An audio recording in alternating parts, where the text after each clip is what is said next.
Projector Room, our fortnightly podcast where we talk about film, cinema, TV, all that crap I normally go through. Gareth and Allan are with me once more, gentlemen, for show 199. You know what that means, don't you? Next one will be 200 if my math serves. Well done, Allan. Are you past the test? Good. Sit at the front of the class.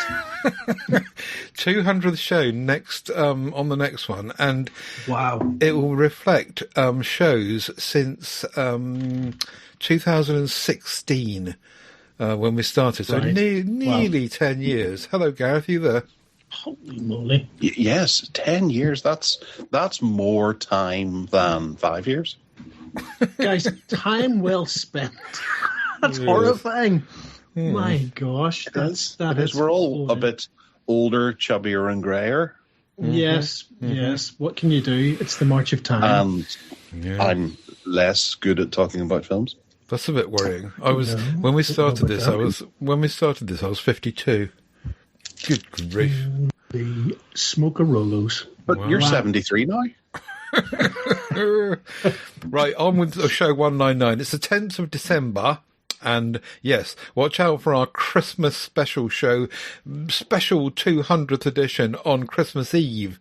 We shall bring that to you the day before Santa slips up your...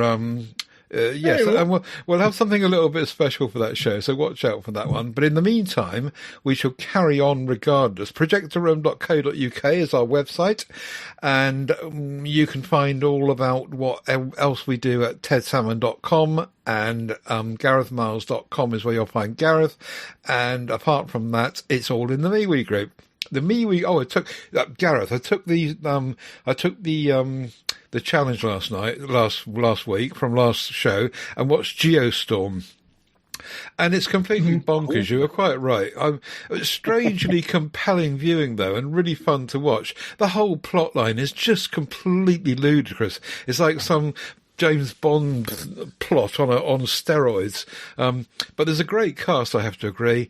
And I also agree with you that Gerard Butler really is a very good leading man.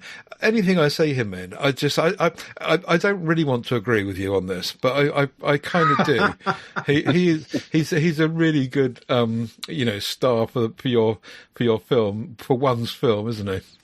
Yeah, he is. Yeah, He is, yeah. The Jared burger. You know, you always love a good burger. Might not be the best thing for you, but yeah, it worked. Yeah, Smothered in cheese. So I enjoyed that. Okay, Gareth. Finale is first up. He is, and Irfan has watched a little film called Eve of Destruction from 1991, and he says, caught this blast from the past on Tubi last night. I used to see trailers on the VHS films I used to rent, but I never got round to watching it. You have a tap-dancing Gregory Hines, good on you, Gregory Hines, in pursuit of a state-of-the-art robot Eve 8 who has gone off-program. He has to stop her from killing innocents and reducing New York to a pile of rubble. In the bargain, Renee Sotendik, Well done. who plays the dual role of Eve 8, and the doctor who created her, was very nice to look at. The premise is nothing new, but I did find it quite enjoyable. It's a 6 out of 10 from Irfan. Yes, thank you, Irfan. Eve of Destruction is a corker of a movie. It's a very underappreciated film. It is a bit trashy. It's kind of that sort of a direct-to-video 90s schlock that you would expect, but it's a wee bit better than average. And is it Shannon Tweed-tastic? Oh, no, it doesn't go that way. Right, okay. Allan, I think you would like it because it's a 90s sci-fi film that does good stuff. No, And it does sound really good, yeah. you can always rely on Gregory Hines for, a quality performance. He was Running Scared with Billy Crystal and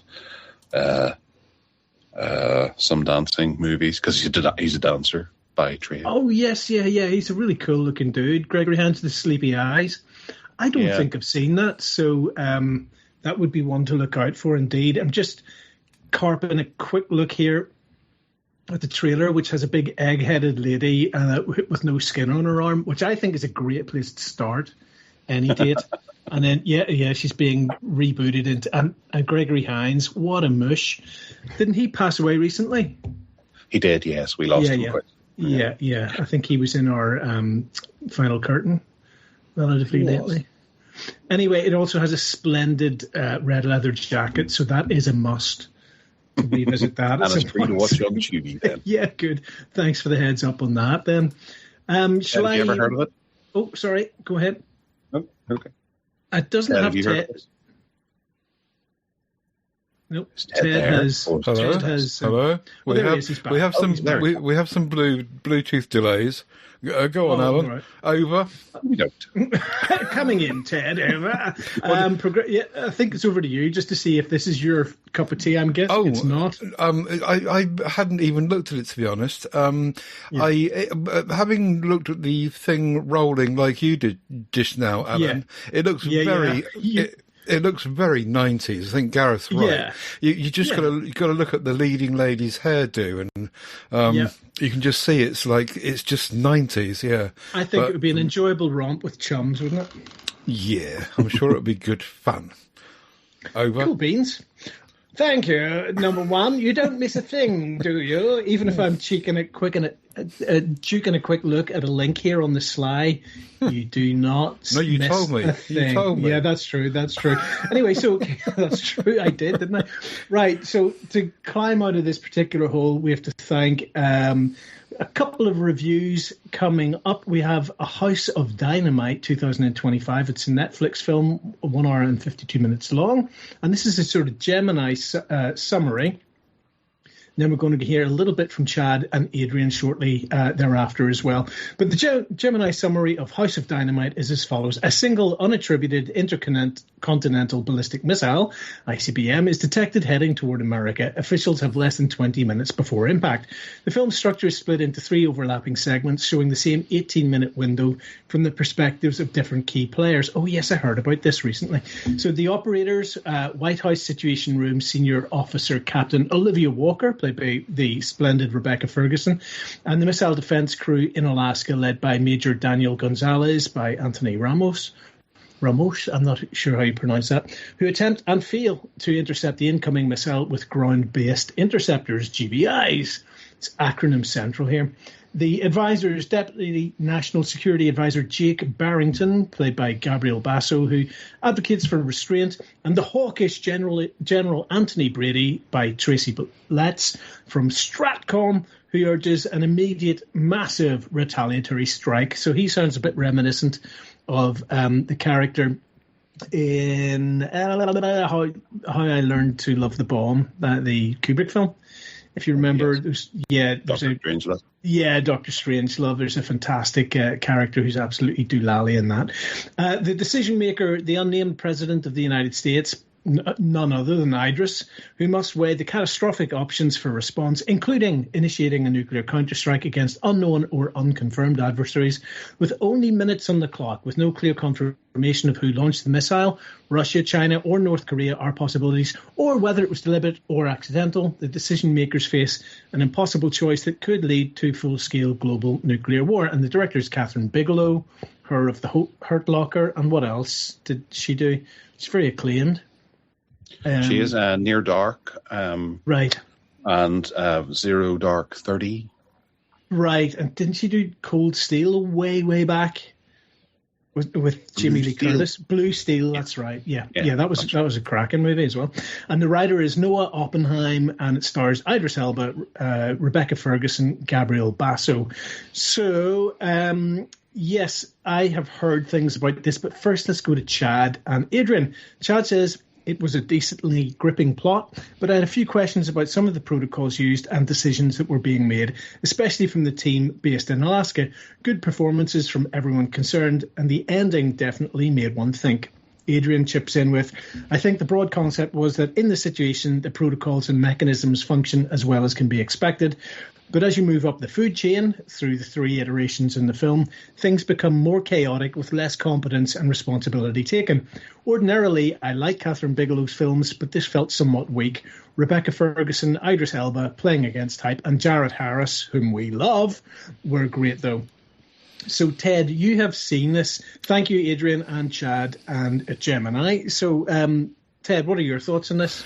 I saw it yesterday, knowing that we were going to talk about it today, and I thought to myself I'd do my homework so I could chip in.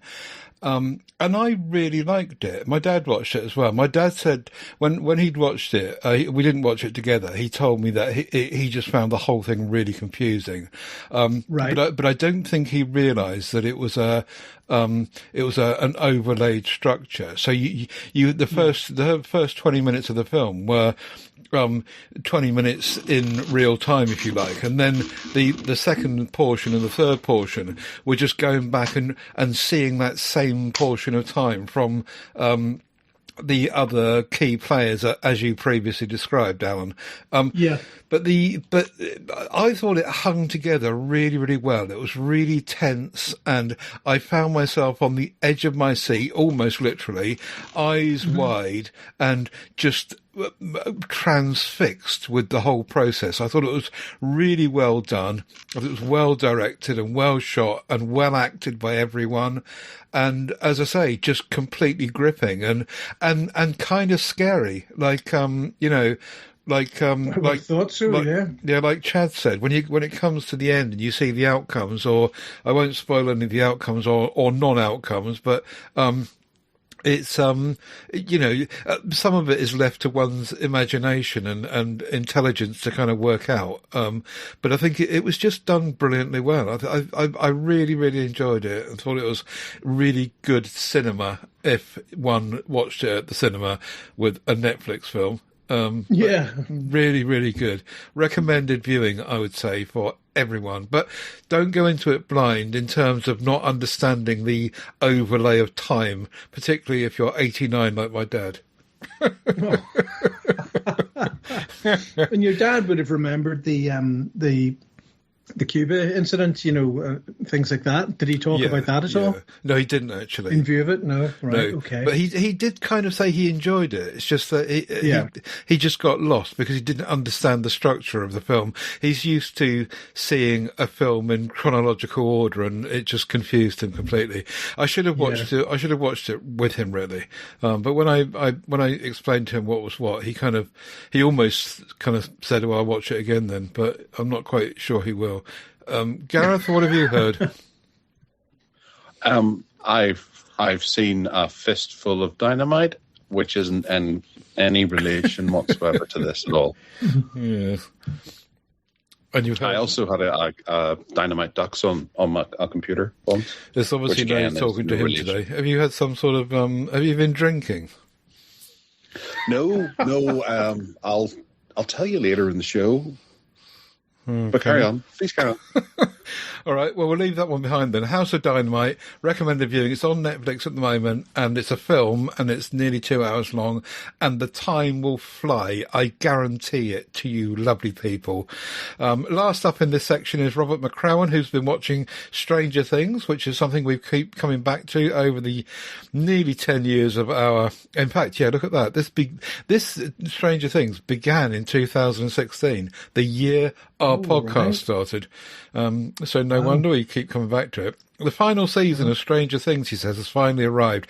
It's been a long wait, and the children are all now grown up, not surprising 10 years later, which is reflected in their behaviour and language. Given the gap, I struggled to catch up.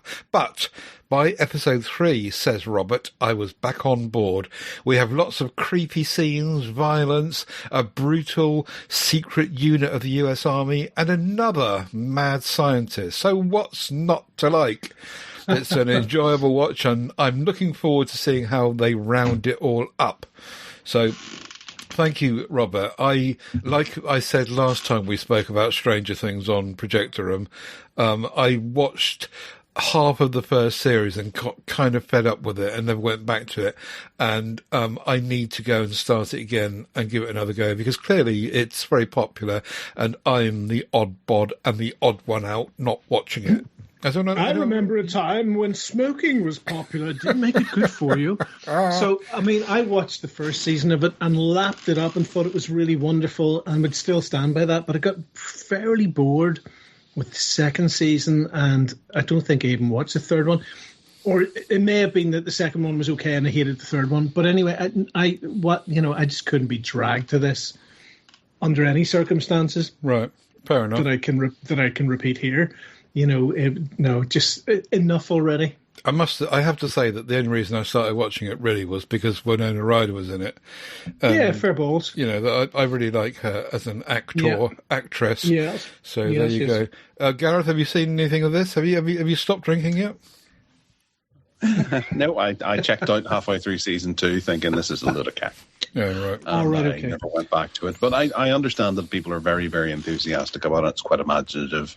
It's a big budget, glossy show. And I would never deprive them of that. I think that, long may it continue, even though it's come to an end. But it gave people something interesting to watch. Did you enjoy the first season? Like you said, you watched the first season, but did you were you quite gung-ho about it, or just it was just there? It was just there. It's one of those sort of sci-fi horror things that you've seen better if you do your research and do your work. And this kind of, it covers some ground that you've seen before, and you're like, well, I've done that and I've done that. But it was nice to watch a show where you liked the characters and you were sort of empathizing for them and hoping that they were okay, which was the case in the first season. I think I liked all the characters, and the villains and things were interesting and motivated. Wasn't it? Yeah, he was really, really good. Yeah, he's and then Paul always Reiser good. in second, who's always good as well. Yeah. But it seemed to get really formulaic and let's just shoehorn more, content around this brand as it progressed. And then I think also recently then there was allegations about David Harbour, who was a character who I really liked in the first season. And as I say, these are just allegations, but all those sort of rumour mill stuff does sour the milk a bit, I think. And, so I don't know. Anyway, it's not for me. Fair enough. Okay. And talking of Stranger Things, I took the challenge for Flop of the Fortnight here. I took the challenge and watched Silent Hill, which we spoke about on the last show. Not the new one, because the new one's not out yet, but the 2006 one. And I'm afraid, Gareth, that I just found it slow, dull, and boring for the most part. And when it does leap into action, the creations that are around the characters are not particularly scary or horrific at all. It seemed to come across very much like a PC game, which is probably obvious that it would do. And it just felt like it was the creation of some spotty teenage boys in their bedrooms, given a CGI machine, or in these days a Google VO3 machine, and just said go and let your creativity go wild in your imagination. Some of the kind of scary creatures and things crawling around were a little bit scary, I suppose, but it just didn't do anything for me. And I watched the whole thing. I really did. So there's your bit of feedback. I did try. Well, fair dues. It's not for everyone. I know my wife wasn't particularly chuffed with it, but I guess because I've played one of maybe two of the games back in the day, it was nice to see it all kind of fully come to the screen. Also, it's that kind of, it's obviously ropey. It was very heavily, the heavy use of CGI from 2006 doesn't translate too well today because it just isn't convincing. But back in 2006, you hadn't seen anything quite like it. So, it worked. Whereas now we look back and go, oh, flip, it's like watching, a sci-fi movie from the 1950s. It's not convincing. Although that would be slightly more convincing than this. Okay. Anyway, I gave it a go. So there. Private screenings next. And I had this idea on the last show of doing some shorts, as you will remember. And I sent everyone off to do their bit of homework and come up with 2 shorts each, mostly from YouTube, because the shorts seem to be readily available on YouTube. And I thought there were some great ideas that came out of this. We're going to abandon the scoring on this one because it's going to be a bit impossible to keep the same formula going. But consider this a week out of that. Well, Ted, can I contest that controversially? Okay. You're a good spud. What if we can say what we think? We can score them, but they'll not just be entered into the league table. Oh, okay. Yeah, we're fine. Yeah. Is that okay? Yeah, of course. And then we can have a good old scrap about, it was brilliant, no, it was rubbish. Okay, you start then, Alan. We can do the rubbish first. All right. Okay, so I... Concrete, which is a 2024 YouTube short by a brand called Dust, who is sort of like their channel that do sci-fi exclusively. It's a 15-minute movie. It stars Ed Harris, no less. Mm-hmm. Terrific stuff, terrific actor. And it's a science fiction short about a psychotic man who... So the premise of the thing is the usual dystopian Orwellian concrete jungle. Everybody is forced to wear these or be implanted with pineal gland chips. So essentially, like the mark of the beast put into the forehead where the third eye would be if you're into esoteric literature or the, all that kind of new age stuff. So yeah, right in the middle of the forehead, there's a sort of pinpoint of technology that's stapled into your brain and links you into the Matrix, baby. And this fella manages pineal gland or something. The pineal gland. Yeah, that's right. And so this guy is very concerned about his mum, who doesn't seem to be getting fed properly by a machine which sploops out regurgitated porridge into people and keep them alive while they watch regurgitated TV on old broken televisions. It's like a Chris Cunningham music video from the early 2000s. It's bleak, baby. So he calls out some repair person to fix the kind of interface in their flat, and in so doing he bumps into like a rogue agent who pulls the pineal implant out of his skull, and then he goes into a sort of psychotic breakdown where he meets Ed Harris, appropriately enough, in a tent in the basement of the tenement building. And Ed is like a sort of who was that shaman guru who did Timothy Leary type kind of guy, and he philosophizes with him about what is the nature of reality and what is illusion. So I'm none the wiser at the end of watching it. I thought it was well made, but pretentious, indulgent cobblers, really. A bit self-important and sophomoric, but it was well made and with some good performances. What did you guys think? So I'm going to give it 4 out of 10. Yeah, what did you chaps think? I think I'll give it 4 as well. It is a kind of futuristic idea, as you say, AI, robots, not being able to tell the difference, information overload, some messages going out about that, and what's real and what's imagined. I'm not really sure I understood the full message, to be honest, other than taking the story at face value, I suppose. But it's great that, you mentioned Ed Harris there. I think it's great that people like him are prepared to give a leg up to filmmakers in this kind of way. And if you look at YouTube, Dust is a really big channel on YouTube, and there's loads and loads of short films on there by all sorts of filmmakers, up and coming and established as well.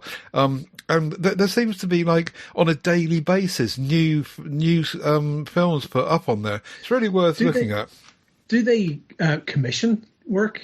Are you aware? Are they like a sort of YouTube channel type thing that would commission work? Right? Yeah, it'd be interesting to see. Like, is there a financial model for that? Anyway, and what did you think, Gareth? Well, I have a thing about some short films that run over 10 minutes. Yeah, I think I start to get a bit. Is this ever going to end? This is supposed to be short. It should be done by now.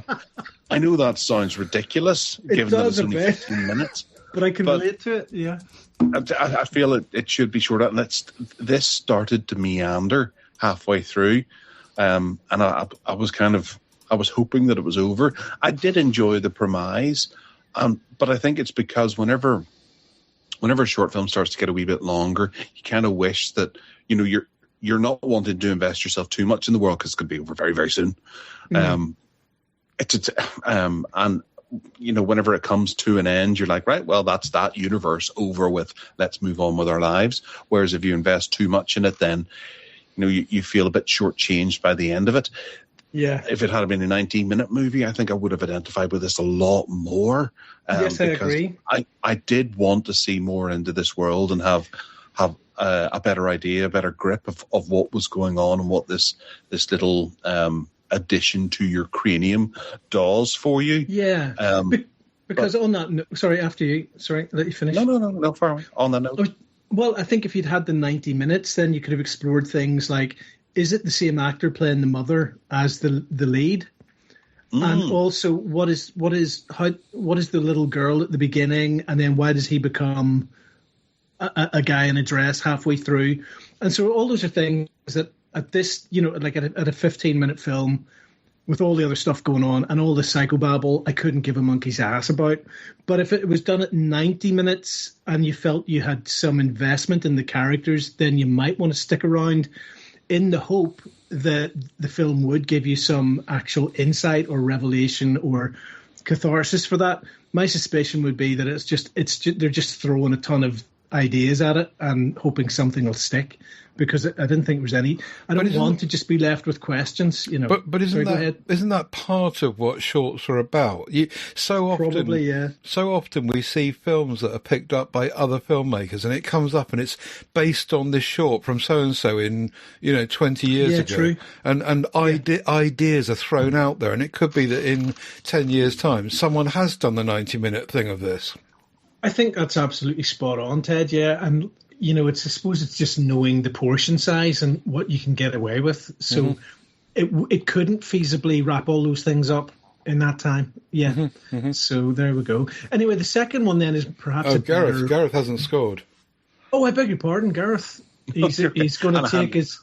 It's a free kick. I have one more thing to add about it as well. Yep. The actual plot of this is essentially Mind Warp from 1992, the Fangoria movie that was made. It's the same idea where they're plugged into this alternate world and they get curious about what's outside of it and expanding your mind, that sort of thing. Yeah. And then Dark City was brilliant that way as well. Yes, that's smashing right. Maybe very, very underrated. I suppose even The Matrix, I guess. Of course, The Matrix, yeah. That was the set text, isn't it? Yeah. But I'm going to go anything above. by Philip K. Dick. Yes, that's true. But I'm going to go above you guys, and I'm going to give it a big whopping 5. Gosh. Because I was probably the most critical about it, I really did enjoy it in the end, whenever I eventually got through it. But the 15 minutes did feel too long, and it would have been so much nicer had it been just shaved down to 10, like most of the rest of the films that come out. Right, cool beans. So then next up, I think this was a better sort of portion size given our comments on Concrete. And this is Big Take. It's linked in the show notes. 2024 short.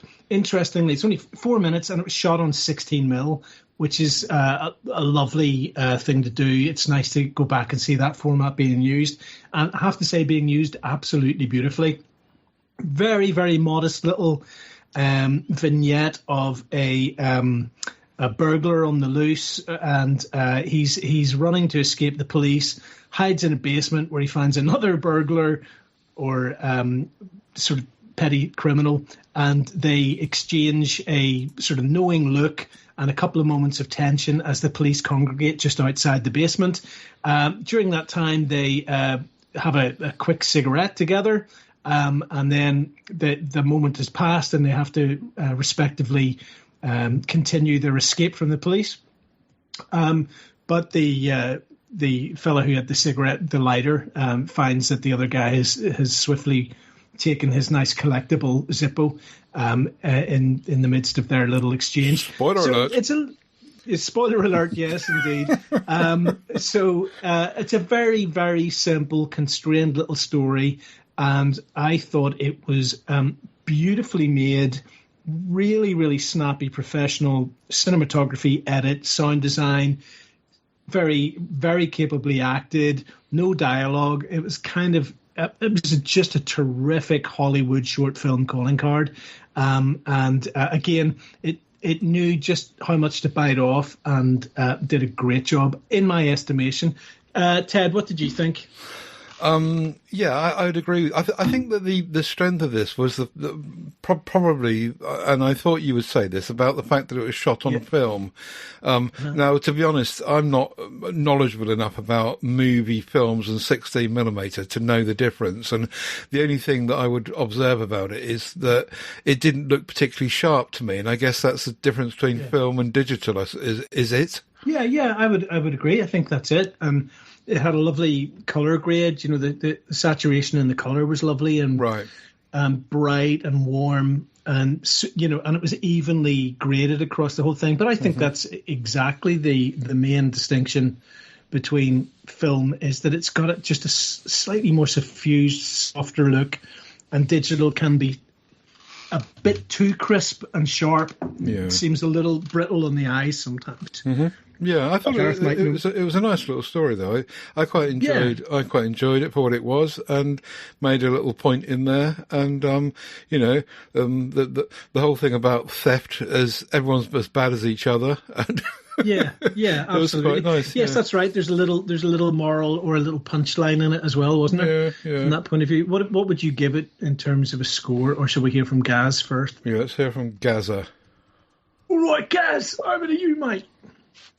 This is more along the lines of what I love from a short. I always like to think of a short as a joke. You know, if you've got a comedy, it's just a setup and a punchline, and that's what this did, and it did it effectively and beautifully, and it looks lovely on 16mm because it's a format that we don't see very often anymore. And I think the filmmakers have made a good choice in going back and resurrecting that sort of thing, because it just has that extra volume to it that makes it more filmy without being 35. I really enjoyed this, and I got a bit of a kick out of the punchline, which isn't hilarious, but it's enough to make you go, although I did see it coming. It was. I prefer this over Concrete greatly. And it kept my attention for the entire 4 minutes. You know what? But if I'm honest with you, Gareth, I was starting to wish Concrete was over well before the halfway mark. So my attention span for that movie, or I think it was just like, oh, here we go again. I've seen this a million times. I'm not really in the mood, sort of thing. And what was nice about Big Take was it's all cinema. There's no dialogue. There's none of this kind of portentous, what is life, what is reality nonsense. It's just a beautifully observed and very, very well executed little moment of movie interaction. I thought it was great. So, Ted, what are you going to score it? I'm going to give it 6. Gareth? 7. Okay. And I'm going to top that with an 8. Which is 21, I think, isn't it? 8 and 7. Think about it. Maybe the running time of Concrete was actually extended whenever they got Ed Harris, and they thought, we can't have him there for 2 minutes. Let's have him there for 6. Totally. And at one point I thought, oh my gosh, did they only get him for the opening voiceover? And that's why it's, starring Ed Harris for the 2 sentences that he phoned in, literally. But no, he does give a terrific performance there. I remember I went to see I think it was like a Red Newsday type thing, or some sort of comedy thing with Catherine Ryan. She was in this short film about cats and the FBI or the CIA developing a cat listening device. Which is true, by the way. That's not just a joke. It's based on the true story, and what happened to the cat. But I remember going to see it because it said Jeff Fahey was in it. I was like, brilliant. Fantastic. It's 15 minutes long. I'll be able to sit down and watch a bit of Jeff Fahey here. And he did a voiceover of American in it. I was like, is that it? Balls. That cat was actually observed on the grassy knoll on November the 23rd or 22nd. 1963. Oh, really? Yeah. No. I know you think I know I am a conspiracy nut, but I draw the line. Because it was set during the 60s, I thought, perhaps. Yeah, exactly. But they were doing all sorts of things. They were putting they were putting some mixture into Castro's drink so that his beard would fall out, and he would lose credibility with the public. And then they were trying to give him exploding cigars and things. These are all, actual CIA plots. And I think there was about 100 attempts to kill the guy, and some of them utterly bizarre. Like that. Right, okay. Anyway. The first one of mine is called Cope, and it's on YouTube. It's 7 minutes long, and it's a very simple story about this guy who we open up looking at his life and following him around, and he says he's got 6 weeks to live. We look at the calendar, and he's got a circle on the date in 6 weeks' time. And we just follow him around, and he narrates what he's doing, and he comes across as being possibly depressed or looking for something. And there's a kind of punchline at the end in which it gives the kind of basis of the end of the story, which is not quite what it seems. And I don't want to give it away because people might want to spend 7 minutes of their life looking at this. It's written and directed by Anthony Sutcliffe, and it has got some actors in it who have been in television and stuff. So it's not just kind of students or nobodies. These people are, they've been on TV shows and stuff. Nice little film, I thought, and it was just thoughtful reflections on life and staying alive. And one of the things that struck me about it most, which Gareth, I thought you might notice as well, is the super music. It was really nice music right throughout. Mm-hmm. Yes, yeah. This was quite a bit of an eye opener. It was. It really makes you think about who you might be talking to or who you're dealing with in the street. Obviously, it highlights mental health issues that are going to be hidden or obscured, and it's. I think it's quite important, this film, actually, because it really makes you realise something that people might do, people that you don't realise do. Yep. Yeah, I was very impressed with this. And it's really well made. It's beautifully shot. It's beautifully scored, and I would give this a 8 or 9 out of 10, probably 8. Actually. Cool. Allan? Yes, I have nothing fresh to add to that. It was exceptionally well made. It was thought provoking. It was convincing. So I would say 8. I mean, and that's probably modest given the accolades that the film has got. So we're going to go for 23 here then, because I'm going to give it 7. So 8 and 8 and 7 is that right? 23? Yeah. Right, and my second one was Don't Look Away, which was a bit of a spook. The only downside of this, I thought, that the acting was shit. You could just see, unlike the first one, the Cope one, where it was clear that people were good at what they were doing, and it was really well produced. This was a really interesting idea that was going on here. This girl is in her suburban home and looks out the window, and there's this mysterious figure standing looking at her. And she calls her father, who's not in the house, and says, "What's going on? And do you know who this person is?" And Dad on the phone gets her to describe the figure and says to her, "Don't look away," and it's called Don't Look Away. Don't look away. So she's been told she's not allowed to look away. Doesn't know why. And he says, "Go and get your brother to go and lock all the doors and shut yourselves in." Of course, they don't follow the rules, and other things go wrong, and it starts to get a bit kind of tense, and there's a kind of unseen terror thing going on, and this figure suddenly, because they don't do as they're told, or they don't do as Dad tells them what to do, it suddenly changes the whole thing, and some of them are seeing the figure in one place, some in another, and there's some kind of jump scares things going on and some spooky moments. I thought it was really nice. It was a little chiller spook thingy, but I didn't think it was too spooky for you, Allan. It was just like quite nicely spooky. Yeah, so I quite liked it. Giggle. I thought it was quite good. What did you think? Well, I liked your note. Yes, definitely, it's not beyond Allan's coping level, which you know very well, and that's very, very accurate.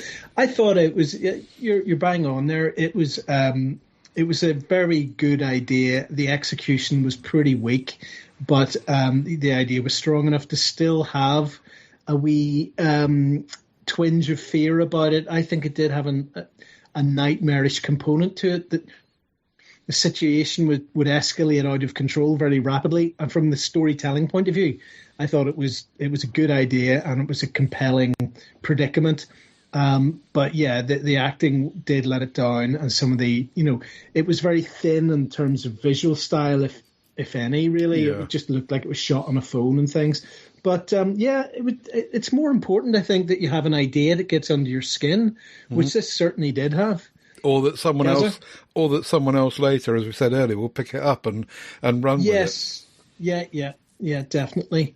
Which I think is the case with one of the other movies, but not this one. Is that right? I haven't seen anything to that effect. No, I don't think one so. Of the, it's one of Gareth's choices later on. But Gareth, what did you think of this?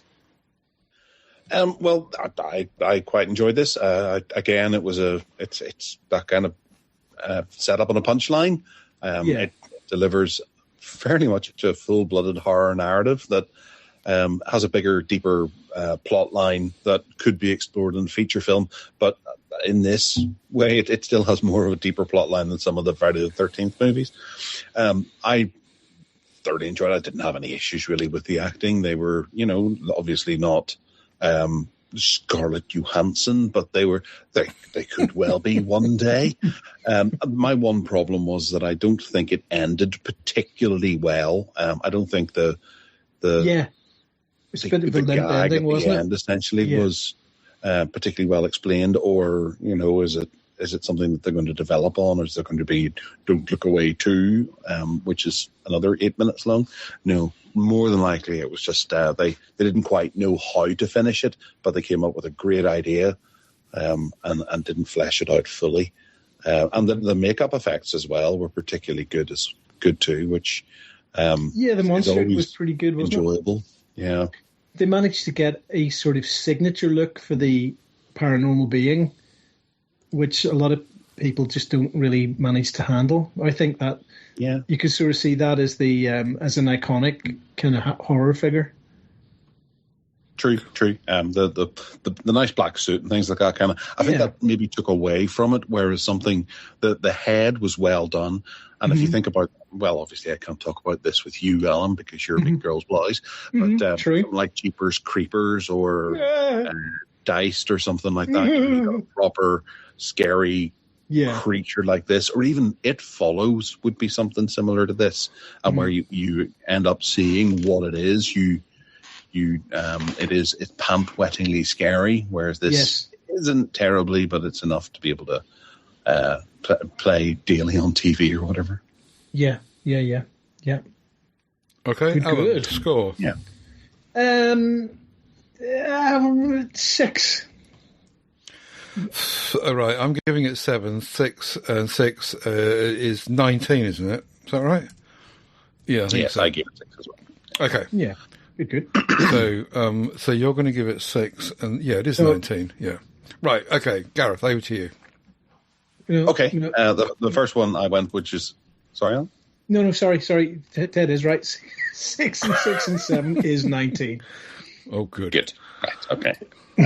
Calculator away. This one is called Technical Support. It's from 2023, and it's a wee bit of a joke film about a guy who orders a sex robot, and it malfunctions whilst he's trying to use it, and he fears for his life and has to go through. It. I love the brief pause there. He tries to use it. Good answer. He has to go through the helpline, which means the film is now showing its age, because bloody helplines don't exist anymore. You have to go on and talk to online bots. Yeah. But I do look for online bots, but anyway, sorry. I couldn't leave it. Yeah. But I thought this was rather well done, fairly funny, and the person at the end of the helpline. I thought she was the star of the show here. And I do think the last gag, the big joke at the very end was well worth waiting for as it went through. I was quite impressed by this. What did you guys think? Tedly Deadly? I thought it was really, really funny, and it was really well written. And I loved it when they went to the help centre. The camera went along all the girls, sat completely uninterested, and you caught a glimpse of what they were saying to their punters on the phone. And one of them said, "And is your penis stuck in her ear?" And it was just that creased me up hearing that going on. And then eventually we get to our help agent, who's stuffing crisps and eating drinks and completely uninterested and behaving like a bot. In fact, her responses were all canned responses. Everything she said to the guy who was in trouble, the guy that was in trouble had to repeat things all the time because she was behaving just like a bot would. And it was done really, really interestingly. So, Would you care to take a moment and give us some feedback? Yeah, exactly. It was really funny. The whole thing was really funny. It was good comedy, and it was just the right length of time. And the girl that played the robot did it very well. I mean, you could obviously see she was human, but it was done really well throughout. I really enjoyed that. So yes, an 8 from me. Alan? I agree with you both. I thought it was very funny. It was well written. It was very well performed. Comedy is very difficult to do, and I think the fella in particular really, really nailed the comic reactions and anticipation without over-egging it. It's a difficult sort of thing to get just in the right ballpark, I think, because it wasn't like sort of Charlie Chaplin style kind of really over the top, but it was also pretty broad, situational comedy. So, yes, I agree with everything you said. For me, it was maybe a little bit too long, but the payoff at the end was very funny. So I would give it a 7. So that's 23 as well. Okay. Grand. All right. Well, the second one I have is a little horror outing, and I was a bit concerned about it going into it because I thought, oh, Ted's not going to like this, but I think and Allan will be scared. Yes, true. Ted will complain, but Allan will be scared. We're here to challenge ourselves, aren't we?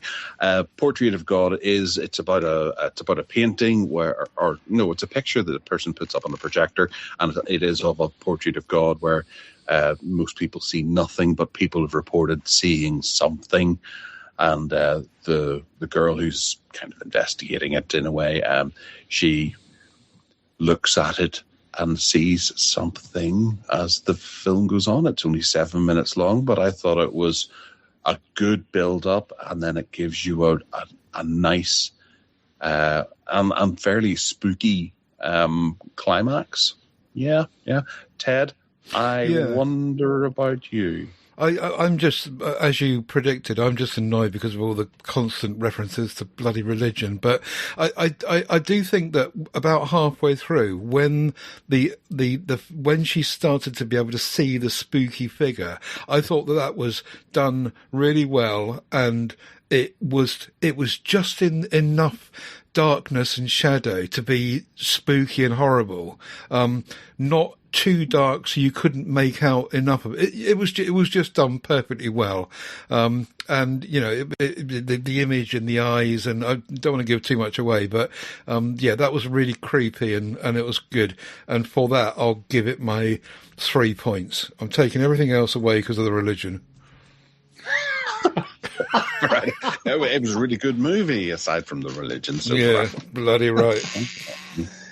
Okay. Well, I thought initially, oh my gosh, this is ponderous, pretentious, uncinematic nonsense. As the first couple of minutes is just picking it. It's just a locked off shot of a woman, a young woman, a student essentially, talking out loud about the big questions: is there a God, and if so, why is there suffering? And I thought, please don't let this be the whole movie. And then, of course, it gets going, and it became freaking terrifying, both in the execution and how well it did the actual, the filmic aspect of it. The visuals were really good. But what was also really scary was like the implication, because as the visuals slowly reveal, then there's this sort of creeping dread of like, well, what if a loving God was actually monstrous in some shape or form? So, and I thought also the punchline of the thing was really scary as well. But it was that kind of collywobbles thing of just of an idea just starting to sink in. And there was no sort of jarring kind of jump scares or anything like that. It was a well thought through, sort of philosophically disturbing and very, very well executed short film. And it was horrible and creepy, as it should be as a horror film. And that is the one, Gareth, that's been taken up, I think, by Sam Raimi to make into a feature, or maybe it was Ted who was saying earlier about some of these things do get I think Sam Raimi or somebody's picked up on the idea and supporting the director in making a feature or something along those lines. So it was very, very well judged. People who have a talent for that kind of creepy horror are few and far between, and the other person that really has it is that young, unbelievably gifted 17-year-old guy who did all those backroom things in Blender on his computer, and like he's now, I think, working on creating a big franchise of that. But those are astoundingly well made and unbelievably technically difficult, but they're so fresh, so distinct, and so eerie in a way that nobody else that I am aware of ever created horror.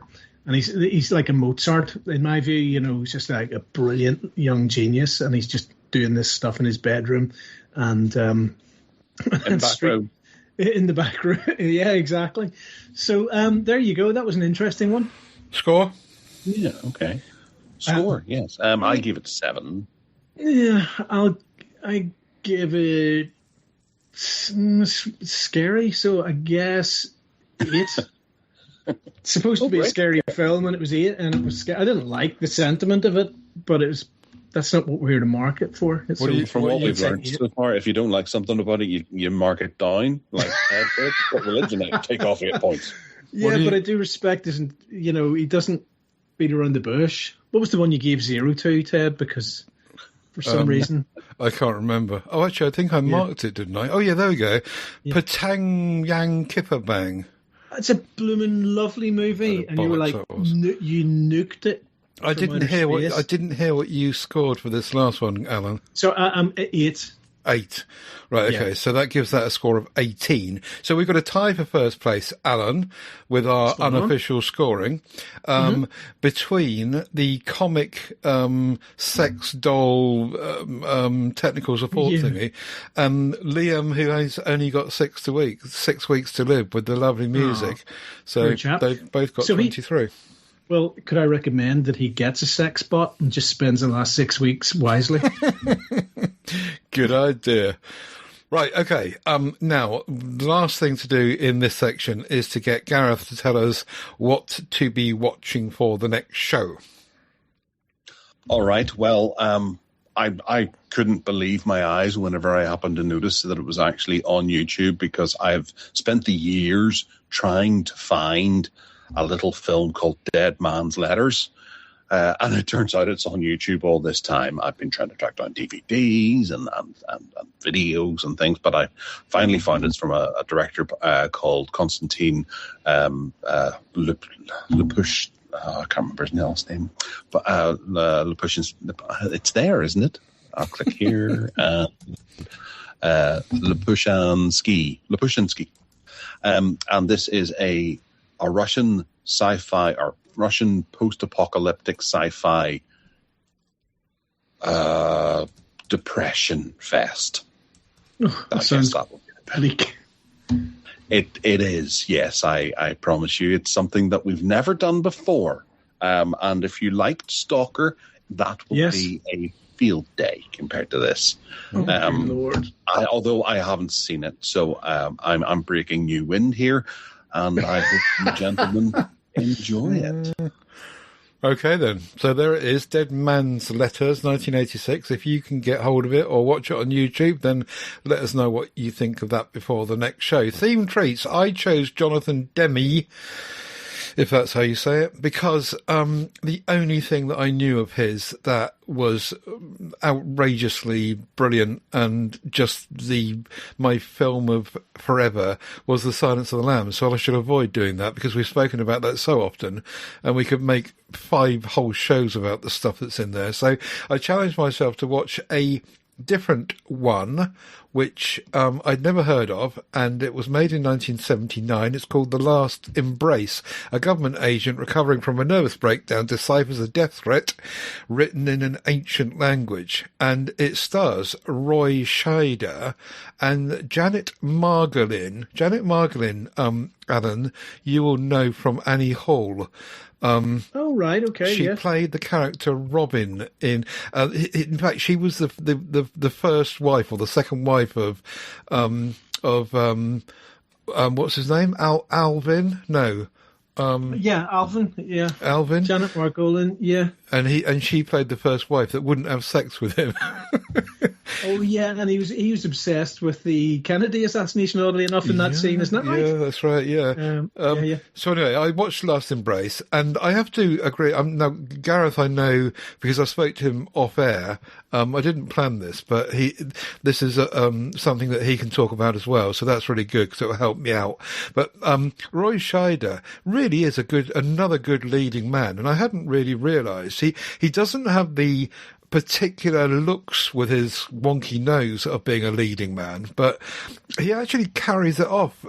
He's not just about Jaws, and he plays the lead in this almost Hitchcockian thriller. I think there's lots about it that is it feels very Hitchcockian about this guy who gets this note and he has to piece together what's going on around him, deciphering the message, and it turns out that it's a death threat, and that there's racing around to get to play. It's very, very Hitchcock, very kind of early. Well, classic sort of Hitchcock. Yeah. It's a really, really good film, and I thoroughly enjoyed it. And I had no idea that the same guy that directed this was also responsible for Silence of the Lambs. So, Gareth, fill in the gaps, please. I could try. It has been a long time since I've seen it. I have it on Blu-ray, actually, now I think about it. But yes, I really enjoyed this as well. I blazed through a whole load of Roy Scheider films because I decided he was the greatest for a few years, and went and tracked down everything I could. And then as I was watching this, I remembered there was Charles Napier and Christopher Walken and Joe Spaniel. Oh yeah, Christopher Walken. And Mandy Patinkin's in there as well. Yeah, they're wow. It's a phenomenal cast. But I don't remember the story particularly well, and there's nothing that really stood out to me. And to be entirely honest, I thought that I had seen it before that time I watched it, because I remember a particular shot that was in it from a bell tower looking down, and he's walking around in a light suit. And I don't know where I'd seen that before, because whenever I watched the whole movie, it was like, I don't remember any of this, except for that one shot. It starts off in this. According to IMDb, I gave it 7 out of 10 some years ago. Right. It starts off in this restaurant, and there's a big shootout that goes on, and Roy Scheider is sat there with his wife, and his wife gets killed in this shootout.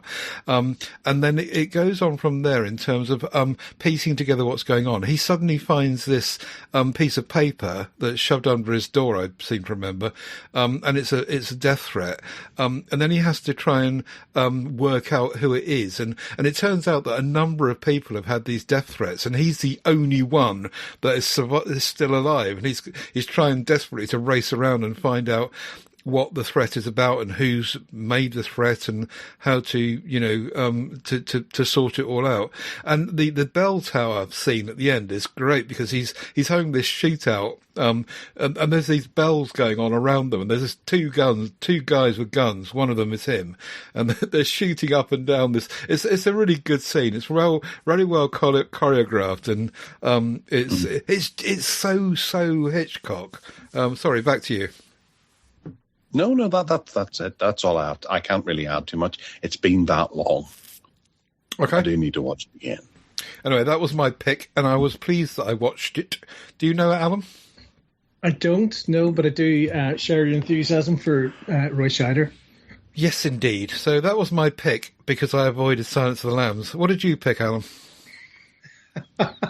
Let me see. Sorry, what did I pick? Manchurian Candidate, the remake of the early Sinatra movie that had been banned. And it's a cracking movie about a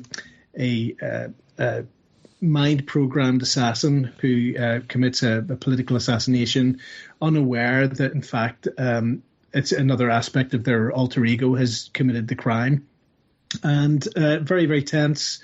Very accomplished remake with Denzel Washington in the lead and a female antagonist clearly modelled on Hillary Clinton, which is quite interesting, played by, I think it's Meryl Streep. Mm-hmm. Anyway, it was really, really good. And the original Sinatra movie was fantastic as well. And it had, is it James Fox, I think, maybe? Yeah. Is it James Fox in it? It was another very urbane sort of English guy who was fantastic. Name will come to me anyway. I'll look it up. But that movie was banned for like 20 years because it did touch on some very, very unpleasant aspects of torture that the CIA were involved in. And Lawrence Harvey, who's fantastic in that. But Sinatra's performance in it was absolutely phenomenal. This guy coming apart at the seams in that movie. So both versions, it's quite rare where both, the original and the remake are outstanding. But I thought it really held up very, very well indeed. Mm-hmm. Thoroughly enjoyable. Have either of you seen it? The remake? No. Oh, it's good. Yeah, it's really, really. I love the original, but it was just. I think it came out around about the time of the remake of Taking of Pelham 1, 2, 3, and I was like. Yeah. No, it could never be as good because Pelham was never as good. That is one of the quintessential 70s crime movies. Such a bleak picture, isn't it? Really tense. The Manchurian Candidate, this is the one that you're highlighting here. Again, I had no idea that Jonathan Demme was involved, and I've seen this a couple of times over the years. And it's been a while since I last watched it. But looking at the thing rolling through in front of me, it's all coming back to me. Yeah, and perhaps I should watch it again. Yeah, good pick. Yeah. Cheers, man. So what else have we got, Gareth? Well, my one's a very obvious one. Back in, I can't remember what it was, but I picked up Something Wild on VHS and watched it because I thought it looked like a crazy comedy. And I suppose in certain ways it is kind of a crazy comedy, but this is very much a film in two halves. And it was a film that actually changed the way I looked at films because I realized that you could switch things up halfway through and turn things into something else because it moves very quickly from, a bit of a wacky comedy into a real psychological thriller. Whenever Ray Liotta's character comes in, Something Wild is absolutely superb, and it's the reason why Ray Liotta is one of my favorite actors, or one of the many reasons, I suppose, but it's one of the first times, aside from Goodfellas, that he really just appeared on screen, and I thought, wow, what an intense performance. And as a result, he kind of got typecast as that along over the years because he did this so well, and then he sort of cemented it in Unlawful Entry, and then went on to do Turbulence as well and be the only good thing about that. Copland, his performance in Copland was phenomenal. Yeah, absolutely brilliant. He was so underrated in that film. He was terrific in that. took all of the limelight there. But this film, Jeff Daniels, I think, is overlooked in this, even though he's the star of the film. Everyone went crazy about Melanie Griffith in this, and then obviously Ray Liotta stole the film away. But Jeff Daniels is such a solid lead here, and a really thankless role as well. And Demme just, I find this movie difficult to believe exists, because it is, on the one hand, first, just a typical comedy with little bits of drama throughout, and then it just turns on its heel into something so violent and scary that anyone who's in that predicament just, I don't think many people could manage. And whenever you see Jeff Daniels' useless sort of yuppie type being confronted with this, it really puts, it really gives a good character for a decent actor, where something interesting happens for the character to really enjoy, or for the actor to really enjoy playing that character. Have either of you two seen this? I don't think so. No, I haven't seen it, but I'm watching the trailer roll through on IMDb as you were talking, and what strikes me is just how young everyone is. All these actors. Well, mind you, it is nearly 40 years old now, so it's probably not surprising. But Ray Liotta is almost unrecognisable from recent roles. This was his first film role as well. Was it? Okay. Yeah. So, and also Melanie Griffith, she just looks lovely, doesn't she? She was so sexy, and earlier in her career, she really was gorgeous. So I shall be looking this one out, certainly. So good pick again. Oh, it is, and I think there's a really good Blu-ray of it out from Criterion, which delves into it, and it looks fantastic.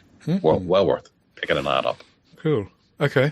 Oh, one thing I forgot to mention about Last Embrace and Jonathan Demme was one of the shots that he made.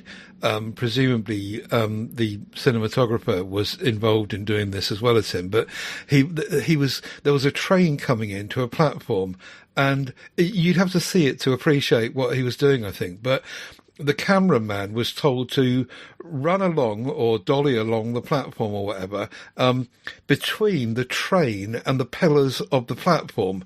And it's a really, really effective shot. I think, Allan, you'd really like that.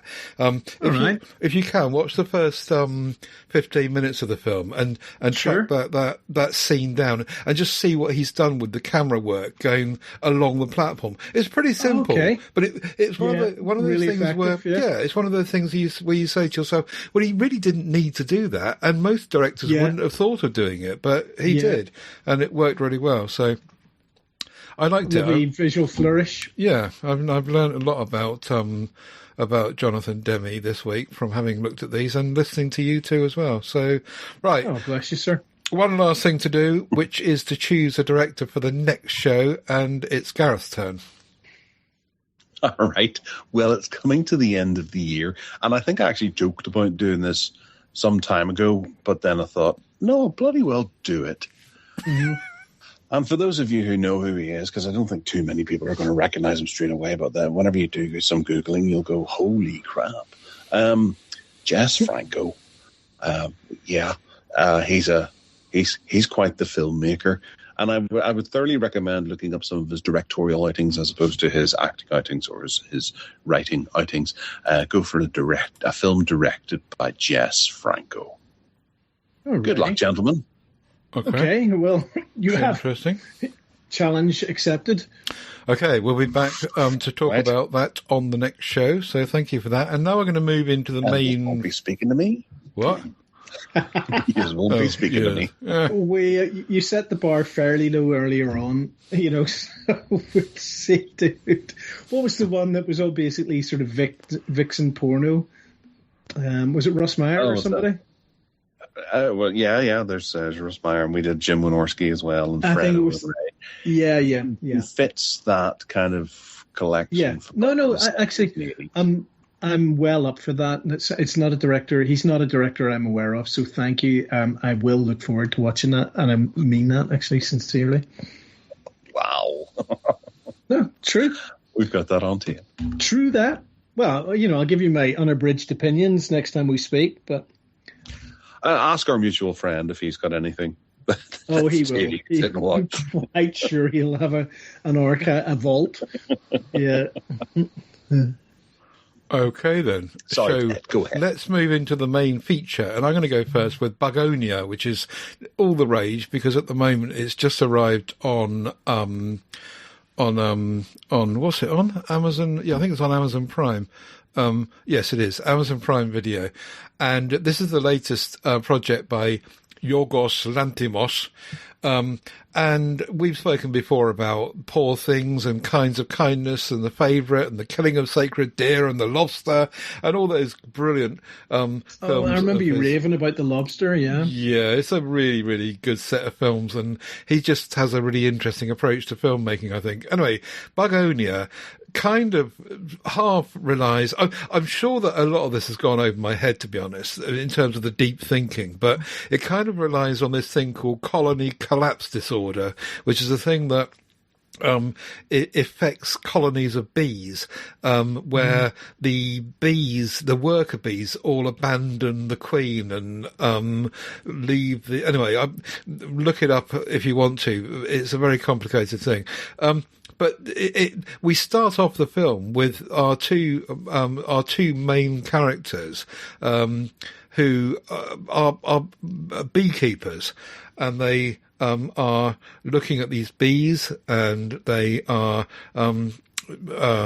tending to them, and then we get into this kind of whole area of looking into his basement. So the main character here is played by Jesse Plemons, sorry, I forgot his name. And he lives in this house with he's called Teddy, and he lives in this house with his cousin, and in the basement of the house, they've got this whole walls littered with this kind of conspiracy theory about his mother, who's been taken into care by this company, who's been led by this character called Michelle, who's running this big corporation, and this is where the whole colony collapse disorder thing comes in, because to cut the long story short, Teddy believes that the character Michelle is an alien and has come to Earth to collapse society via the actions of this corporation that's been set up for her. Okay, you had me at alien. And conspiracy. This sounds brilliant. Yeah. So what happens is that Teddy and his cousin decide, they're absolutely convinced that Michelle is an alien. And so Michelle is played by Emma Stone, incidentally. And they decide that they're going to kidnap her, and they kidnap her and they take her to their cellar, the aforementioned cellar, and basically chain her up. And they start to question, or he starts to question her, and to try to get her to cough and admit to the fact that she's an alien and there's a mothership lurking out there somewhere, and that they've got plans to destroy the Earth and blah blah blah. And at times it's kind of quite funny, it's comic, but at other times it gets really nasty. He starts to basically abuse her. He reckons that her hair is the way in which she's able to communicate with the mothership, so he shaves her hair off. So it just gets more and more abusive, and he's completely convinced that Michelle is the alien. And then we move into another phase of the film about his mother and about the way in which the corporation has behaved. At one point, Michelle escapes, and we have to deal with that. And it's just really complicated and really complex, and you've got to kind of keep up and understand a bit about the whole bee thing as well. So the runtime flies past. It's really, really good. I really enjoyed it. Emma Stone and Jesse Plemons are just fabulous. The two of them, their acting, their performances are really, really good. And the cinematography is great, and the sound and the direction and everything. It works really, really well. And then I found out, after I'd watched it, I found out that it was based on this other film from 2003, a Korean film called Save the Green Planet. And I tracked this down in the end on Daily Motion, which I'm not sure if I'm allowed to or not, but I did. I couldn't find it anywhere else. And sure enough, in a slightly more comic way, it kind of follows the same story, a very similar story, where the Michelle character is actually a man, but same thing. They kidnap him and put him in the cellar and start to abuse him, and it all plays out in a very similar way. So I was pleased that I was able to watch both of the films and compare them, and it's based around that story. Apparently, Save the Green Planet was an original idea. It wasn't based on a book or anything. It was an original idea by these Korean filmmakers. And Bugonia and Yorgos have nicked the idea and made it into something more modern and up to date. So thoroughly recommended. It is, a very recent film, but it is now on Amazon. So I think you should watch it. I'm guessing probably because it's so new, neither of you two have watched it. I haven't. I've heard of it. I've heard people talking about it, but I haven't really taken on board what they've been saying. I get the sense that it's kind of generally very favourable stuff. Yeah. Yeah. No, I'm glad you enjoyed it. Sounds really, really your bag. Yeah, definitely. It's a good film. And I think it's worth trying to see the Korean one as well, because it's just, it's a similar story, but it's just done slightly differently and strangely a bit more comically as well in places. Whereas Bugonia is mostly really serious and really scary and frightening and nasty. Whereas Save the Green Planet, I think they kind of inject a bit of humour into it through the nastiness as well, but there's just an edge to it, which is which is the case. Anyway, Gareth, you fancy it? Yeah, I'll do. I'll certainly give it a go whenever it comes out. I'm quite intrigued by that Save the Green Planet. I just saw a review that said it's a mashup of Peter Jackson, David Cronenberg, and David Lynch. That sounds pretty intense. And it also features Allan Gildea, is it? Oh, no, sorry, that's Alan Hitler. Sorry, you get those two mixed up all the time. But yeah, that's quite Cronenberg, Jackson, and Lynch. Wow, okay. Yeah. That sounds quite a heady brew, doesn't it? Oh, it told me. I'm off looking for it. Cool. There you go. Right, who's next? Let's go with Gareth. Okay, I'll go quite quickly because everybody's seen this and I just wanted to hark on about it because I watched it again with my son and my wife and we just thought it was just a very good, nice movie, and that's the reputation that it has. Forrest Gump. I was wondering if it still translated quite well today, if it still works, how much sense it makes. Can you see through it? Do you watch it and cringe or whatever? But no, it's just so lovely. It's just so nicely laid out. And you could learn a bit from it. It makes you feel better about yourself. It makes you feel better about others and the world around you. It's generally... Makes you feel better about shrimp. Not shrimp, yes, and bubblegum. Yep. But obviously you can poke holes in it if you really want to, but as just a story that restores your faith in humanity, I think it works really well. And the performances are fantastic across the board, but I'd forgotten how damn good Gary Sinise is. You beat me to it. That's what I was going to say. Yeah. Yeah, and even just the little things like whenever he's on top of the shrimp boat yelling at God, "Is this the best you got?" He's just so commanding and interesting. And I want to go away and find more Gary Sinise movies because I think that they need to either make them or they need to put them on some sort of a time travel thing to go back and star in more movies because we don't have enough with him starring. Is he in Usual Suspects? No. Oh, he was the guy in the wheelchair, was he? Yeah. He was. Right, okay. Is he in Green Mile Dan. or something? Or No. see, I can't think of anything else that he's in, and yet you obviously Oh, no, he is in anything. Green Mile. Yes, sorry. We watched- and he's in Mission to Mars as well. And did we watch a movie about a year ago, like a low budget film where he was in it? Apollo 13? Oh right, he's great in that. He's great in that. Of Mice and Men? No, this was it was a weird little road movie with some. It'll come to me. Anyway, yes, he's always terrific. I can't think of it being bad in anything. Yes, there was some gangster. There's some revenge movie with that guy with the big teeth who's got in trouble recently. Guys, if you can remember do you remember at the beginning of the movie he's coming back from Vietnam and Jake Busey, I think, and then somebody kidnaps his wife and shoots his dad or daughter or something like that, and then the movie is them trying to find the kidnapped person. And do you remember the movie we're talking about here, or I'm talking about? No. Jake Busey? He was in Midnight Clear. Maybe isn't Jake Busey? We spoke about A Midnight Clear on this show because I was a real fan back in the day, and I didn't realise he was in it.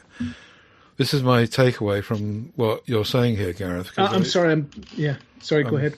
Sorry, I'd moved away from your quest there. No, it is correct. That's the right thing, because I was just babbling. And a Midnight Clear, I'd completely forgotten about that film. It's really good.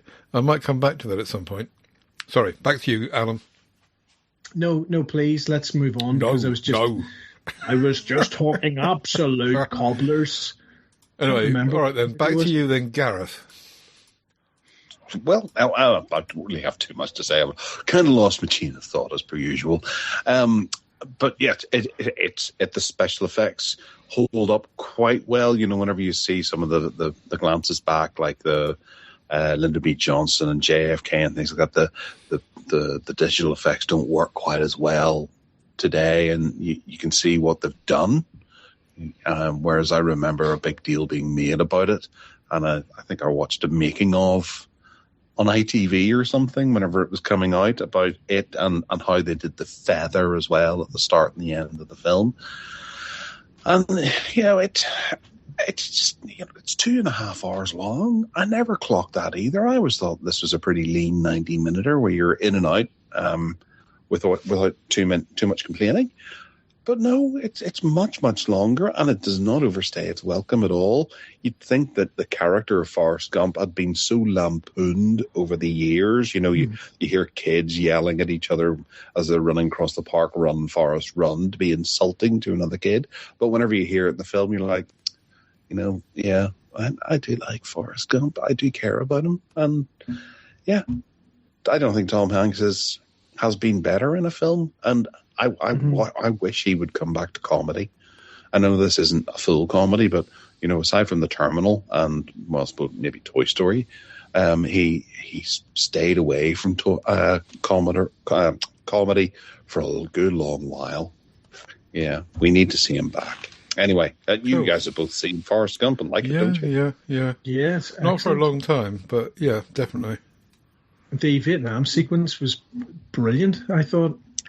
It was. It did smack of the let's try and get every cliche of Vietnam in and all of the soundtrack. But it was very brutal, which sat very well against some of the other sort of schmaltzy moments of the movie. It had quite a broad tonal range, which I was expecting it to be just incredibly sentimental, but it did have plenty of darkness in there as well, as Gary Sinise points out. There's a lot of suffering and confusion in the movie, as well as some of the cheesier, softer bits. And the visual effects, I agree, are just absolutely terrific. There was one moment actually that I just thought it did have me welling up, and Tom Hanks was just phenomenal. There's a point where Robin Wright Penn tells him that, this is your son. And you see Tom Hanks taking a step back and just tears appearing in his eyes as he's as he asked the question, is he smart or something like that, or is he? Oh yes, is he like me? In other words, yeah. And she says no, and you can see the all his hair standing on end and things like that as he's just combating all of this emotion. Yeah. And you just, whenever you see Tom Hanks do that, you just think, no one else can do that. Yeah, that is something else, isn't it? Yeah, it's it's like really Jack Nicholson doing that or something like that, or Harrison Ford bungling his way through that. No way. Tom Hanks was perfect. No, the man can act, that's for sure. Yeah. He collected his wages that week, I'm sure. Yeah. Okay, and lastly, Allan, what have you brought to the main feature? Not a whole lot that's new, chums. I've continued to watch Pluribus, and my enthusiasm for it has increased rather than dwindled. It's absolutely brilliant. As I said to you before, terrifying, thought-provoking, hilarious in equal measure, and just brilliantly executed. So really, really good. And then had I mentioned last time we were talking that I'd been watching Jason King off the back of the other 60s and 70s shows? I think it did say to you last time, yeah? Well, maybe you did, but you didn't go on. Okay, right. Well, I'll keep it short, but essentially Jason King is a character played by Peter Wyngarde. Yeah, who was absolutely, in this show, flamboyant, sort of bon vivant. He's supposed to be a novelist, and then he is so brilliant in writing his novels that MI5 and the CIA employ him on a freelance basis to go off and investigate beautiful women and crimes around the world. And it's absolutely preposterous. He's as somebody said, there's more meat on a butcher's pencil. The man is so thin, but he wears all these very, very flamboyant fitted 70s suits, massive hair, big moustache, ludicrous looking guy, always smoking. Yes, we did talk about this because I said like he was always in in a silk kimono and a scarf and a pipe and sunglasses on the beach, drinking scotch and chatting up birds. Anyway, it's not a pipe, a cigarette in a holder, wasn't it? Yeah, that is most of the time. Yes, that's right. But it's just so deliciously bonkers and kind of anachronistic now. But the episode I watched last night finished with him surrounded by 3 hotties who were all taking turns to kiss him and pour him drinks as he crafted the next few sentences of his magnus opus. And I'm just thinking, my gosh, they don't make them the same. And he's got this ludicrously plummy accent. And it's all just quite wonderful. Now, in one of the episodes, he also plays this Bulgarian mafioso in disguise. And then you realize actually what a gifted actor he was, because you sort of take him to be Jason King, but when he plays this other character, you realize the range the guy has is terrific. And he was also one of the leads in the acclaimed, I think, 1961 horror film The Innocents, which we talked about earlier in the year, which is absolutely brilliant film as well. So anyway, and he lived to a ripe old age in his 90s. So Peter Wyngarde was really terrific. What was it that happened? He got involved in some controversy, didn't he? Yes, he sort of disgraced himself by he had a sort of like a bit of a 80s pop star détente in a gentleman's lavatory with some chap. And that was very much frowned upon. Yeah, it was very much frowned upon at the time. And so he was kind of... King, then? No, not very Jason King. But he was also married to Vivian Leigh, I think, or they were going out for a long time. And also it was... what do you call the guy? What do you call him? Anyway, the big British TV producer, and Hugh Grade, was it, or somebody? Anyway, he was commissioning the show. He didn't like the character, didn't really like him, but his missus really fancied the pants off him, and it was as a result of his sex appeal that she had sort of cajoled her husband into commissioning the series. So anyway, it's dated 70s, and even by my boorish standards, it makes me cringe at times because of its chauvinism and stuff, but it's good fun and it's colourful and daft and very flamboyant and enjoyable. So there you have it. Ted, you do remember this from back in the day, don't you? Very, very clearly. We used to watch it every week when it came out, me and my sister. My sister really fancied the pants off him. There you go. And we used to tune in every time, and it was just good fun. A bit like the Persuaders and the Pretenders and all of that. Yes. It was just a thing of the era, wasn't it? And very much so. Peter Wingard was, he was just the bee's knees at one time for us. Absolutely. That's good. And I'm only coming to this, very late in the day, so it's nice. Right, okay then. Assuming we're done with that section, we can head to coming soon, Gareth. Okay, well, we'll start in Norway with Kraken. A marine biologist is doing research on a fish farm when she encounters several strange occurrences. Along with the brutal deaths of 2 teenagers, all signs point to the deep fjord. Can there be more to the depths than the eye can see? Kraken has been out for a while, I think, in Norway. I think it probably was out in the summer or the early summer, maybe. And it's getting a worldwide release on the February the 6th. And word is that it's really quite good. So I'm dead excited about this. I know my wife will be very excited about it. She's a big Kraken fan. She is team undersea crypto stuff. I thought it was pronounced Kraken. Do you call it Kraken? I do call it Kraken because that's how it's pronounced. Is it? I'm with Ted on this one. Okay. Nope. I've done that before. My wife has corrected me many times, saying, "No, it's not Kraken, it's Kraken," and it's just drummed into me. Okay. Okay, you say potato. You know what I say. This looks great, though. You say potato. Honestly, Alan, do you go around? Can I have 2 potatoes, please? Would you like your potatoes hard, quiet, roasted? This looks great. This looks great. This looks great. Shut up, you two. The creature in the fjord. What's there not to love? I also love the whole Scandinavian accent and intonation in their speech and their voice. It's just great. It's a bit like the way that Koreans. Well, it's not the same, but it's just a really. When you watch a Korean film, you hear the way they speak to each other. It's just really lovely. Really, really good. So I'm looking forward to that. Kraken. I'm looking forward to Kraken. Waking the Kraken. Yeah. All right. Next up is Hazel's Heart.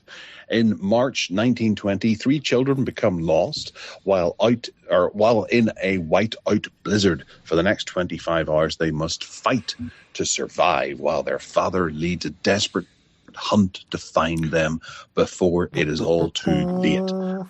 Now, everybody loves films set in the snow. Being really cold, and there's nothing better than sitting in your warm, comfy armchair with a couple of snacks and nibbles, watching other people having to work their way through very, very cold environments, especially whenever things are happening like this. I've got a funny feeling Ted was all over this. Yeah, I love the snowy environment. Just what you described, sitting with your glass of brandy and your cigar and roaring fire while you watch a film or something like Fargo or something where everyone's freezing their bollocks off. It's great. I did think that this is based on a true story, apparently, and I did begin to think as it went on that it might turn a bit soppy, but then if it's kind of heartstring territory, then and that's true, then fair enough, I suppose. But it did feel a little bit like it might head that way. Alan?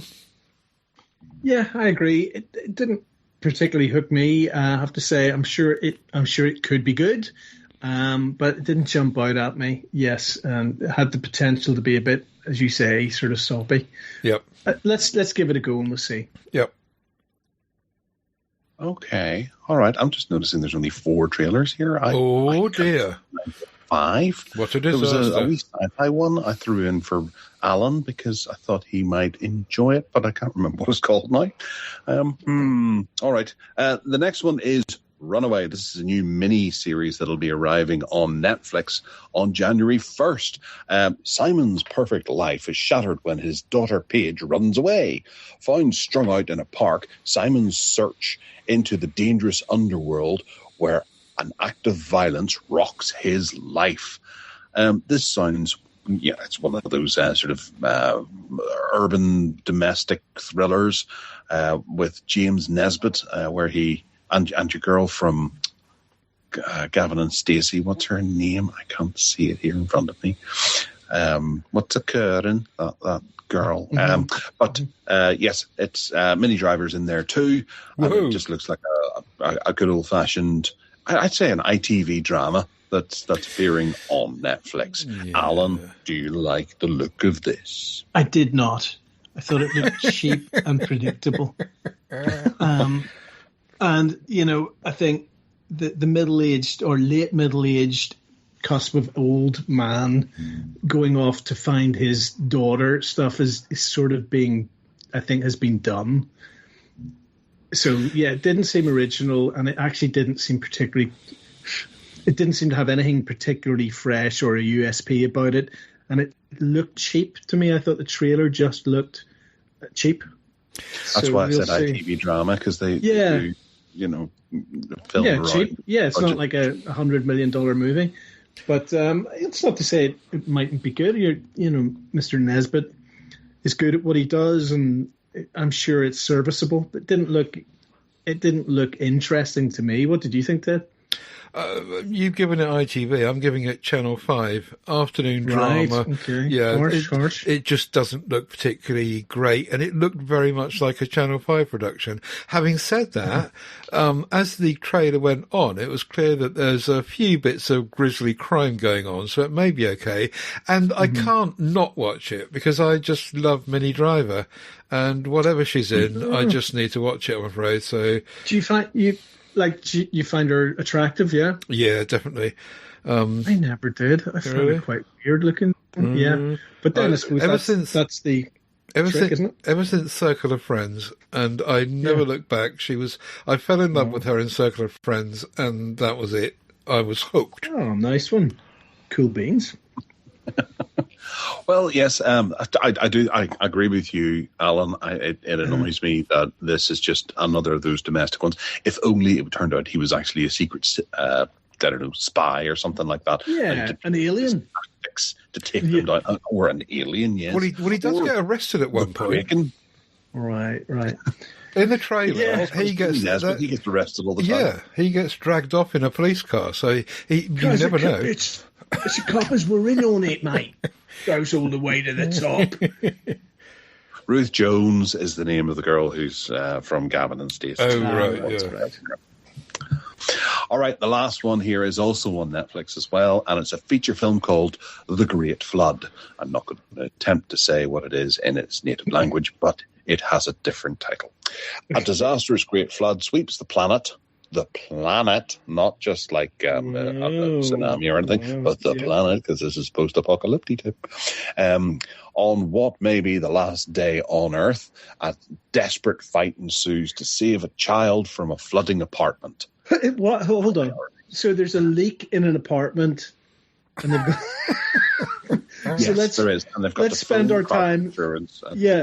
Save everybody, and then maybe we'll be okay to deal with the global tsunami. I'm not sure I follow this. I'm not sure I follow the rationale. It should be good fun. It doesn't really matter because it's a Korean action adventure disaster movie, and actually they're really good at this stuff. They do it well. Maybe not technically well, but they grab you and they make an adventure out of it. And I'm all for this. I think it'll be really, really good. And the trailer makes it look like the effects are great fun. Ted, there is theoretically, apparently, there's a parallel universe where an alternate Ted loves religion and hates Korean cinema. Bollocks. Apparently, that's true. Up your ass. There you go. Right. So anyway, he's also swab and debonair. Yeah. Anyway, I thought this looked exactly like a Korean, sort of disaster movie. I'm not really interested in this one. No. Piss off then. I will, mate. I will. Just you watch, Yeah. So, right. Yeah, there you have it. Well, did you find your last one, Gareth? No, I didn't. Okay. Yeah, I did. We'll do that next time, maybe then. So we've just got time for the final curtain, and someone else has snuck in there while I wasn't looking. So there's two. Gareth? Yes, I referenced it earlier on in the show, but we'll go with Kari Haruyuki Tagawa has passed away, who is a well-known Japanese actor who has appeared in many, many films, from License to Kill to Mortal Kombat, Planet of the Apes, Tekken, even provided a voice on DuckTales. He's in Lost in Space, that newer TV series. Remember the one on Netflix a few years ago? Mm-hmm. And the Librarians TV show, he's in that too. 47 Ronin, he was in that. That was the one with Keanu Reeves. And once you see his face, you'll go, "Wow, I remember him." Memoirs of a Geisha. That was it's like a Japanese Robert Mitchum in that picture.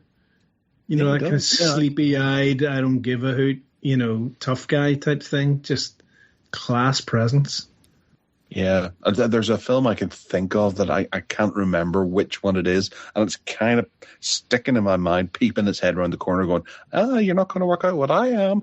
But he's the Phantom. Got it? Yep, he's in the Phantom. Well done. And I remember him from, he was my favourite character in Man in the High Castle. He played this sort of Japanese prime minister, or way up in the Japanese cabinet, but he had an alternate life that he accessed through meditation and stuff. And his character had such dignity and presence. He was absolutely magnificent in it. And I'm very sorry to see that he is gone. Yeah. Quite early as well. He passed away at 75. Yes. You can imagine his fitness probably would have been very high because he was always an action star. And there was one film that popped up there that I remember starting to watch called Showdown in Manila with Casper Van Dien, and it was kind of on Mark Dacascos. It was a direct to video Expendables knockoff, to be honest. And it was actually really quite good because they put together a decent collection of dependable video action stars, and it was nice to see him included in that because he absolutely is the right person to go in there. Ted, obviously you know him as well. I can't honestly say I do, but as is quite often the case with these situations, when you start to look down the filmography, you start to say, yeah, I've seen him in that. Could no way have put a name to him, but and the Man in the High Castle, did you mention that, Alan? You were a fan of that, weren't you? Yeah, I loved it, yeah. I mean, it was a hard to work out what was going on, especially in the second season, but I just atmosphere and the art direction of it, I just thought was wonderful. Yeah. And plus I had a major crush on the female lead as well. That will certainly help. Yeah. Sorry to lower the tone, but but yeah, tons and tons. The first is kind of the mid 1980s when he first started working, by the looks of it. But yeah, tons of work. Yeah. The next one I just found out about as we started the show, and I couldn't respond because my jaw had hit the table because I'm a big fan of Josh Becker, who passed away at the age of 67, and obviously I'm a big Bruce Campbell fan, so that kind of it ekes into that. Josh was another of the very approachable crew from Michigan who made a lot of movies over the years.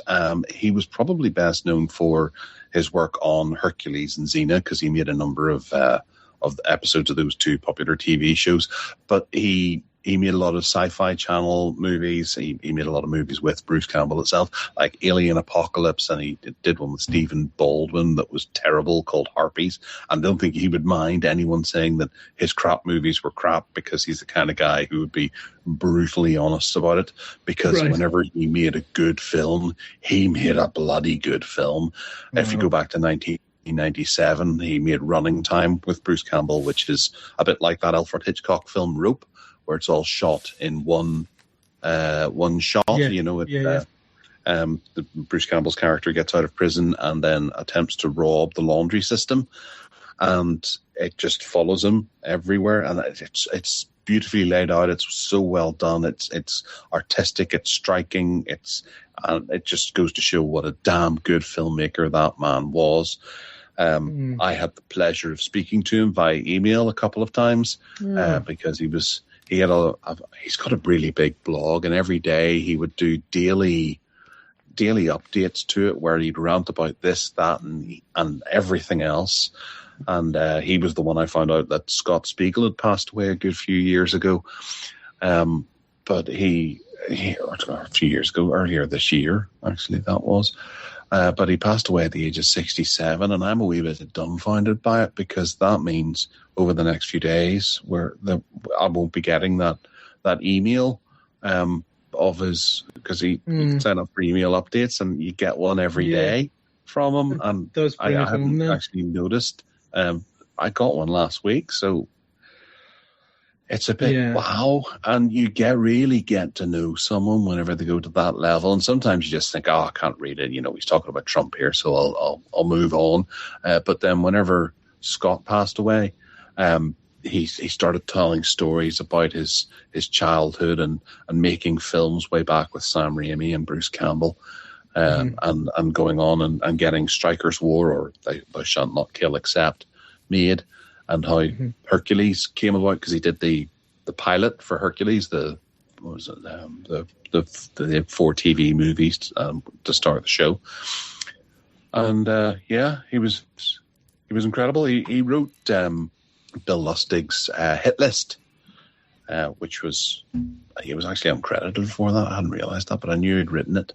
And there's a little movie that he put out a few years ago called If I Had a Hammer, which is a very musically twisted film, and then one with Ted Raimi and Bruce Campbell called Lunatics, a love story, back in 1991.